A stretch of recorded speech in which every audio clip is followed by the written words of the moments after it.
ராஜேஸ்வரி வணக்கம். எதிர்க்கட்சி தலைவரும் அதிமுகவுடைய பொதுச் செயலருமான எடப்பாடி பழனிசாமி தமிழகத்தை காப்போம் மக்களை மீட்போம் என்ற பெயரில் பிரச்சாரம் மேற்கொண்டு வருகிறார். இந்நிலையில்தான் அவருடைய 3ஆம் கட்ட பிரச்சாரம் தொடர்பான அறிவிப்பு வெளியாக இருக்கிறது. அதன்படி அந்த அறிவிப்பின் அடிப்படையில் பார்க்கும்போது தற்போது 2ஆம் கட்ட தேர்தல் பிரச்சாரம் மேற்கொண்டு வருகிறார். தூத்துக்குடியில் இன்று மக்களை சந்தித்து உரையாற்ற இருக்கின்றார்.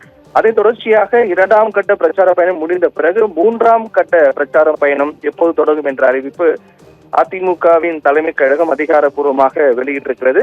மக்களை காப்போம் தமிழகத்தை மீட்போம் என்ற பெயரில் மேற்கொண்டு வரக்கூடிய எடப்பாடி பழனிசாமியின் 3ஆம் கட்ட சுற்றுப்பயணம் பொறுத்தவரையில் 11ஆம் தேதி தொடங்குகிறது. அதாவது 11ஆம் தேதி வருகின்ற 11ஆம் தேதி தொடங்கி தொடர்ச்சியாக 23ஆம் தேதி வரை இந்த 3ஆம் கட்ட சுற்றுப்பயணம் நடைபெறும் என்று அறிவிக்கப்பட்டிருக்கிறது.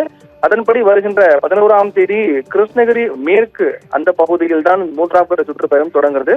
கிருஷ்ணகிரி மேற்கு பொறுத்தவரையில் தளி, ஓசூர், வேப்பனஹள்ளி உள்ளிட்ட பகுதிகளுக்கு சென்று அங்கிருக்கூடிய மக்களை சந்தித்து உரையாற்ற இருக்கிறார்.